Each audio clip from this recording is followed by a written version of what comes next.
let's get started for this different type of webinar for PMA. In this crazy world that we find ourselves in, we know that many PMA members and many members are juggling their lives differently, their work lives, their parental lives, their family lives, their personal lives.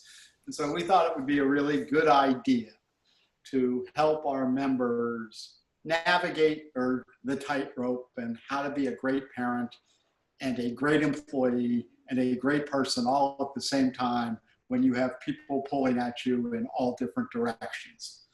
So I reached out to my network and asked, does anyone know anyone who can provide guidance on how to be a great parent, a great teacher, and a great person all at the same time?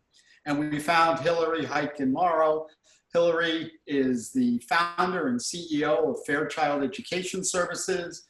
It's a firm that provides tutoring services to children from kindergarten through high school, from 2 locations in Columbia and Sandy Spring, Maryland.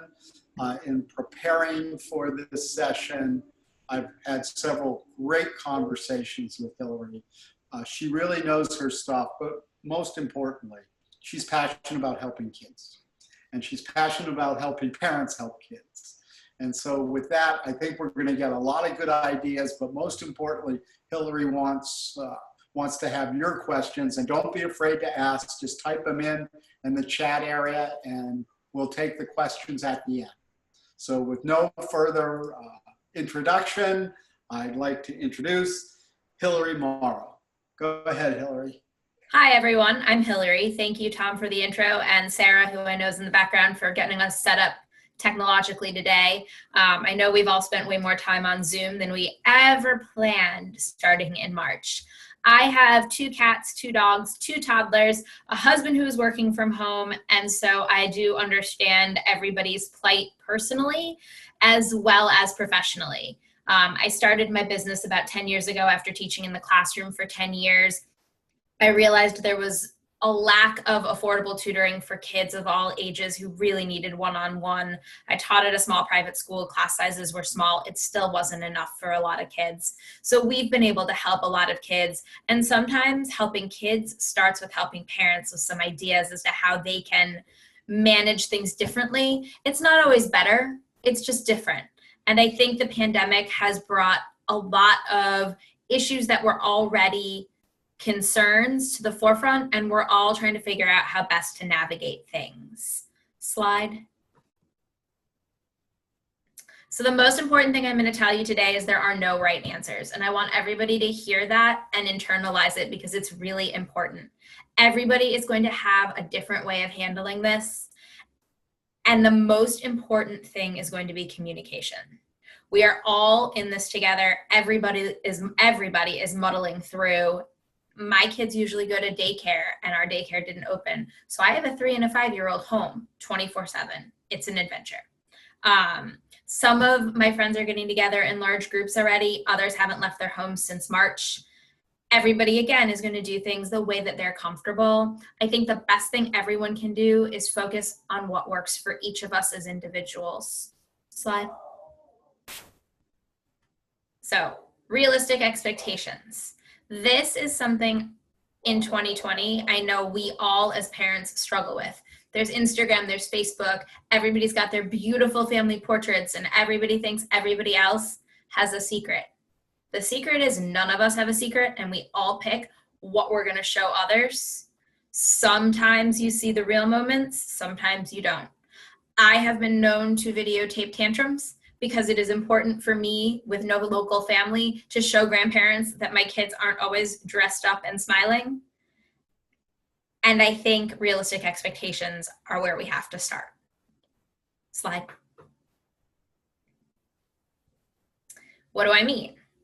Start right now by realizing none of us can work 35 plus hours a week and be the best homeschool teacher parent in the world. Something's got to give. And there are ways to make it give in a more gentle way. Slide. It is 100% okay that we are not perfect. We cannot do it all. There is still a pandemic. And I think that's one of the things that makes social media really difficult. We see things from all over the country. Rules are different in lots of other places. I think this area, I think the DC area in particular is still pretty strictly social distancing. More people are comfortable with masks. I have friends whose families are in Utah and they're hosting huge barbecues every weekend, and I see the pictures. Makes me sad, makes all of us sad. Slide. How can we all be good at parenting and working? It just takes a little patience, which I know we're all short on, and some creativity. I think that's probably the piece that's hardest when we're all sleep deprived and trying to get too many things done in a day. Slide. So I think the most important place to start is with your children's school staff. Teachers, principals, anyone else of note, begin a dialogue now at the very beginning of the year, expressing your support of the program, the way they're managing things, and the teachers, and your understanding of how difficult this is for everyone. The more open and honest you can be with the school and your child's particular teachers, the better response you're going to get as the year goes on and things change, both from the school side of things and at home. Slide. The second piece is to talk to your children. Even if they're small, they need to understand that they are part of your team. We are all working together. They can help by respecting boundaries, asking questions politely if they know you are in a meeting or on a Zoom. They also need to know that it's okay to be overwhelmed. Sometimes one of the most important things we can do is look at our kids and say, Mommy or Daddy had a really rough day today. Mommy needs a break. My kids usually bring me a book at that point, which is an easy way to take my mind and theirs off of things. But I think the more honest we can be with our children at an appropriate level, the better this semester is going to go for everyone. They understand more than we think, and they're looking for our guidance and our honesty to help them gauge how they should respond to a lot of the current situations. Slide. The second piece of communication is to talk to your superiors and your teammates at work. Explain early and often that you will always work your required job description, but that your hours might look different than they have in the past. Hopefully everyone understands. If not, reach out to HR sooner rather than later. Again, transparency and honesty are key here in the same way they are with your kids. If you have a deadline, talk to your kids about the fact that you have a deadline. You may also ask whoever is assigning you deadlines to give you plenty of notice. I think we all need more notice than we have in the past. I know personally in my business, I'm someone who responds to emails within 12 to 24 hours. It's been 36 to 48 with the pandemic because sometimes I just can't get to my computer at 9:30 at night because I have a kid who's still awake or other things going on. And I think everybody needs to just breathe and find some grace within themselves. Slide. Screen time. I'm guessing lots of questions about this, and I don't always have the answers, but I'll do my best. It's a blessing and a curse, right? At the beginning of the pandemic, I saw a clip that a lot of people have probably seen from Glennan Doyle, basically saying it's okay to give ourselves a little bit of space and grace if the kids are watching what any of us consider too much TV. The truth is, right now, if we want to keep a roof over their heads, the TV is a relatively inexpensive babysitter. It may not be what you want to do in normal times. This isn't normal. This is a pandemic.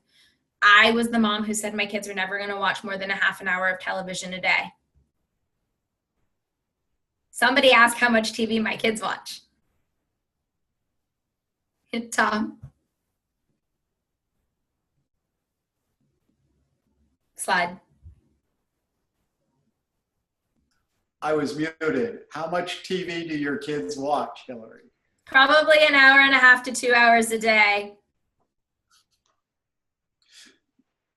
More if I need quiet. So more about TV. If you're focused on Disney and PBS, the kids are still learning. If you set parental controls, it's manageable. Does it give you time for a meeting you can't reschedule? then, as Elsa says, let it go. It's okay. Your kids are not going to be scarred for life. I'm 44. I watched an obscene amount of TV as a child and nobody thought anything of it. Click. So reading. This one's important also. If you can read to your kids, by which I mean if they'll sit still, sometimes mine don't, or they can read on their own, or even just look at books for 30, 60 minutes a day, the rest of the online learning can frankly be phoned in. I'm not saying it should be. I'm just saying that reading will make up for a lot of the deficits we are all concerned about. And I think that's something to take to heart as you are overwhelmed or your kids are feeling overwhelmed by tons of Zoom calls and tons of screen time. Reading is really going to fix almost everything. So kids who might be concerned that they're falling behind, or parents who are concerned about their kids falling behind, reading is going to fix all of that. And it can be the same book over and over. My youngest reads a truck book that I don't even know the name of 17 times a day, and his favorite book is a book called Hug. It has 4 words in it. It doesn't matter. That love of books is going to lead him to be a better student in the long run. So if nothing else positives comes out of, if nothing else positive comes out of this pandemic, a love of reading is something that you can hopefully foster, and you'll see that pay back dividends later. Slide, yeah. All right, next piece of the puzzle.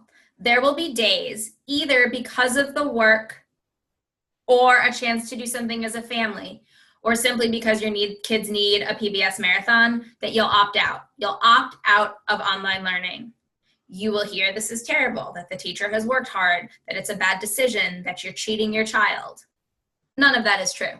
If your kid needs a break, give your kid a break. If you as a parent have an opportunity to do something with your kids on a day that you normally wouldn't, give your kids a break. That time with you is more important than anything they're missing on Zoom school. Communicate, again, early and often with the teacher that your child is opting out. No explanation needed. You are the parent. Slide.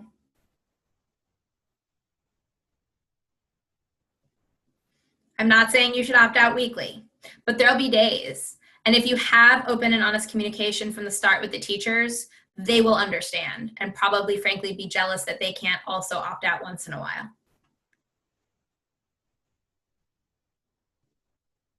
So things we can do that are a little more concrete. As you get organized with Zoom school and you're trying to get yourself organized for work. Sidebar. I don't wear this much makeup most days. This is more makeup than I've had on since March, because with 2 toddlers and trying to run out the door, I don't have time for it. But the most important things are, 1, test the internet a half an hour before you or your child needs to log in. Make sure all systems are go, right? The sooner you can know if there's a problem, the sooner you can use a different device to check in with the teacher and let them know there's a problem, or come up with a solution. 2, keep all devices charging in a place you control. I think this is probably a bigger issue for the high school kids, but I know some of the middle schoolers keep their tablets and their phones in their rooms. Everything in a room is the kiss of death. 1, it may not be charged appropriately. 2, they're downloading things, they're moving things around. If you can keep control of whatever the academic device is, you have a much better chance of keeping tabs on what's going on academically. Slide. Get your kids set before you have your first scheduled meeting. This might mean snacks and coloring in front of their queued up tablets. Let's say you have an 8:30 meeting and school doesn't start till 9. Here's your fruit or your cereal. Here's a coloring book and some crayons. Hang out. Because you being ready for your meeting needs to sometimes take a priority over you being there. They can push the start button unless they're really little. If you can afford it, buy quality headphones for you and or your children. The better the headphones, the easier it is for everybody to focus, especially in small spaces. Slide.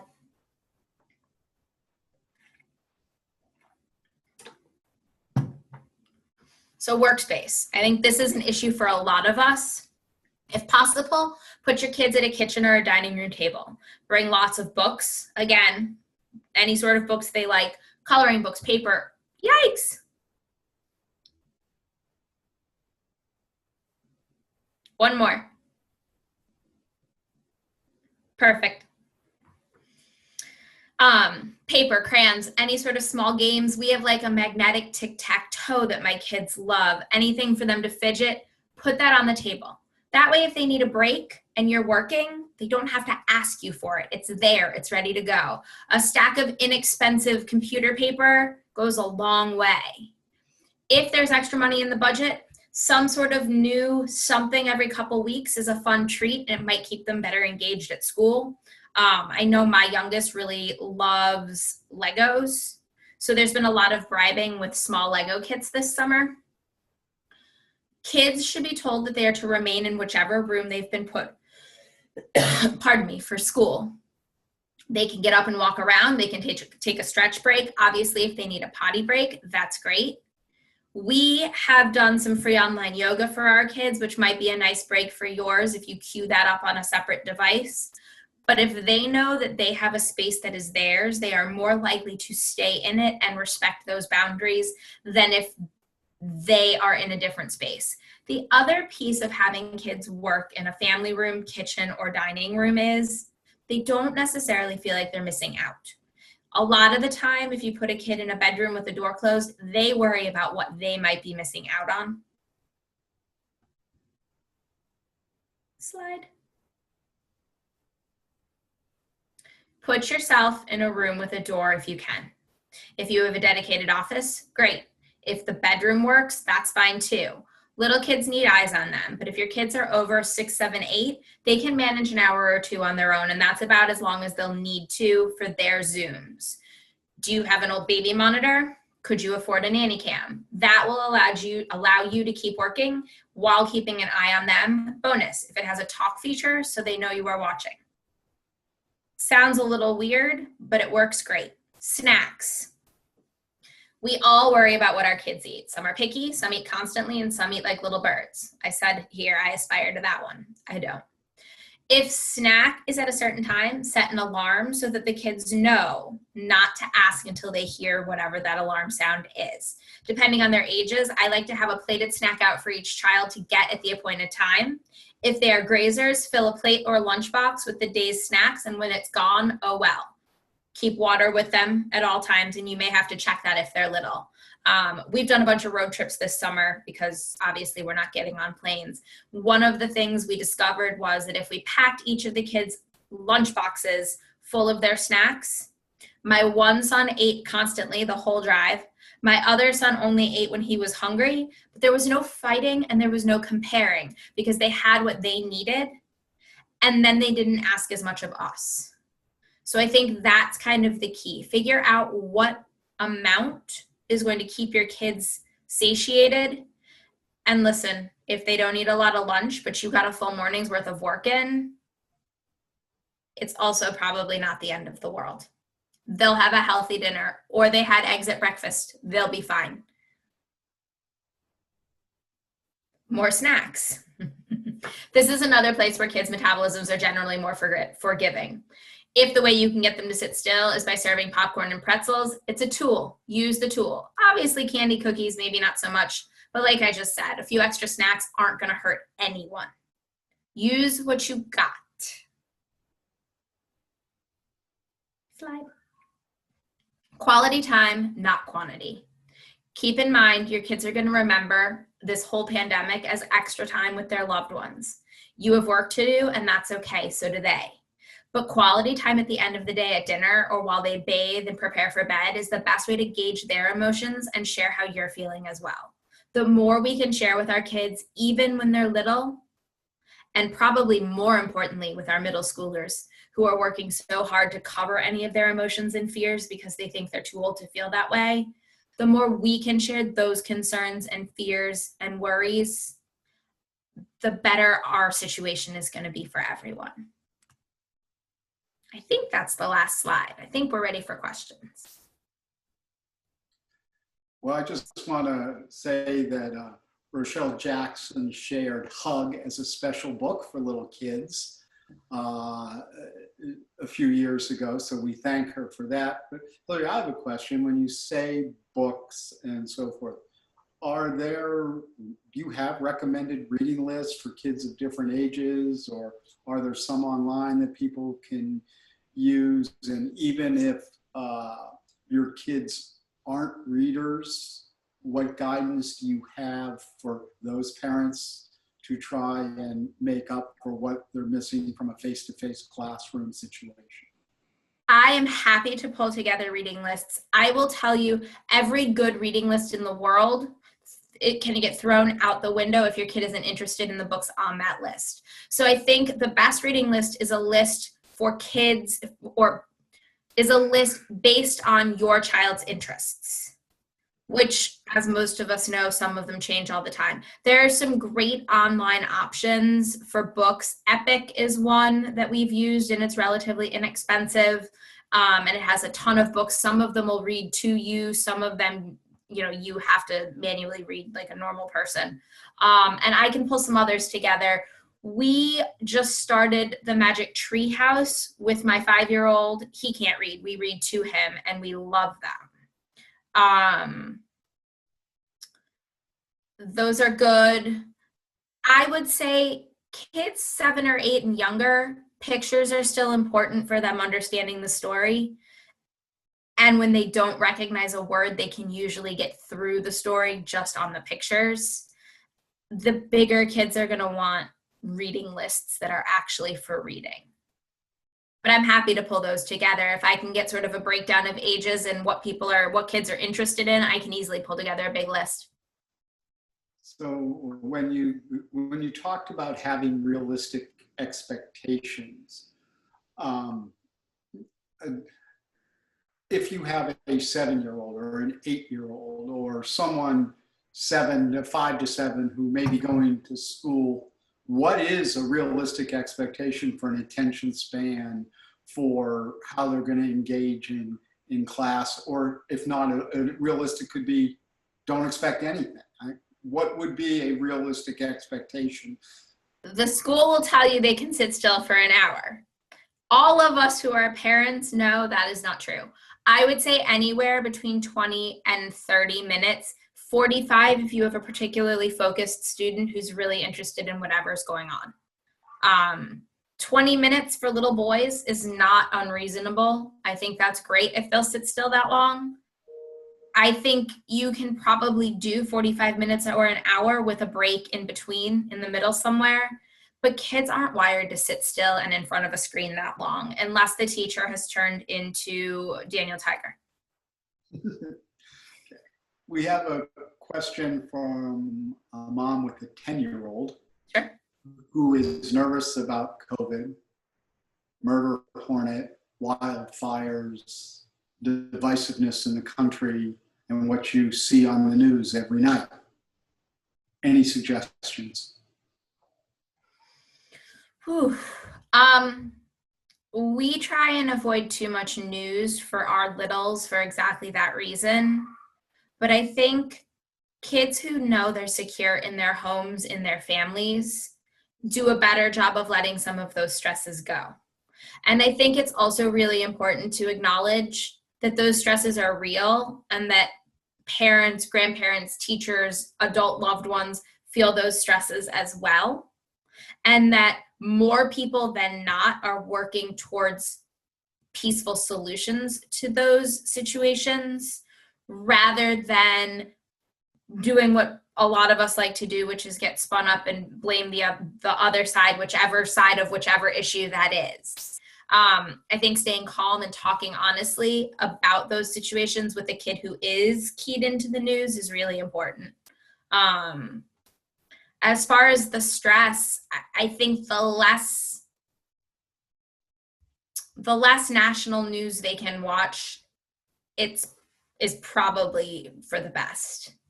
I think that's one where like the Disney Channel is or Disney Plus is a better option if you can get your news from a different source for yourself.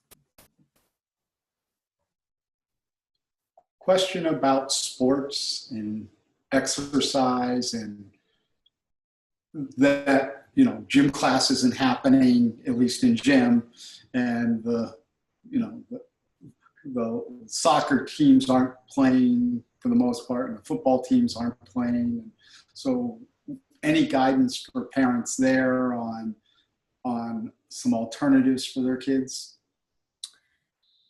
We do a lot of fort building at my house. The other thing there are two things that have been incredibly helpful for my age kids: a mini trampoline and a gymnastics mat. We have done a ton of scavenger hunts in the house when school is over, or when my husband or I have a little bit of extra time. We have done scavenger hunts outside. I think a walk every morning and a walk every evening, if you can get out, is great for everybody. I think it'll help with the stress. It helps everybody sleep better. It helps everybody prep for sort of the end of the stress day, the work, the school, all of that. We started at the beginning of the pandemic doing a family walk every night, and my kids love it. They get so excited about it. We do it right after dinner, 10 minutes. My youngest is 3 and definitely hasn't been diagnosed yet, but I would guess we'll end up with ADHD. We say things like, run to the nearest yellow thing and then run back. Whereas my older one's happy just to walk, and he doesn't need to burn off quite the same amount of energy. So things you can do as a family, and things that get everybody's mind off the day. I think if you can find time for that in the middle of the day as well, it would be incredibly helpful for most kids. We have a question from Brandon. Is it reasonable to ask for an accommodation for our child from the school system regarding a reduction of screen time, but maintaining assignment completion? He joined late and didn't know if that was covered. Brandon, it wasn't covered in so many words. Please do ask for that. That is one of the best things you can do, frankly, for your child during this time. As long as your kid is getting assignments in, as long as they're completed correctly, the need to sit in front of a screen for several hours a day is unfair.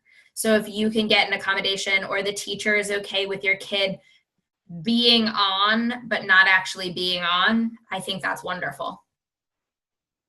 And Maj contributed to the question about anxiety and stress. She found a book on Amazon, What to Do When You Worry Too Much. And for parents, or for kids, or for both? I think it was for kids, but I'm not sure. Maj, if you're still on, let us know. It was for kids. Perfect. And parents to follow along. So thank you. And it says it has techniques for talking back to your worry, and they found this to be very helpful. Thank you. Okay. Does anyone else have any other questions for Hillary? Well, I guess not. They did. I want to thank you for sharing your guidance and expertise with our PMA members.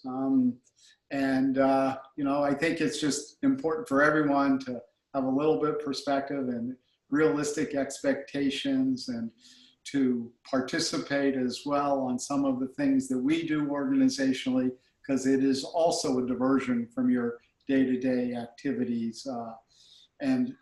We've long said we were a Facebook page that comes alive before Facebook was even thought of back in the 1950s when we started. So I want to thank everyone. I want to hope everyone has a great school year for themselves and their children.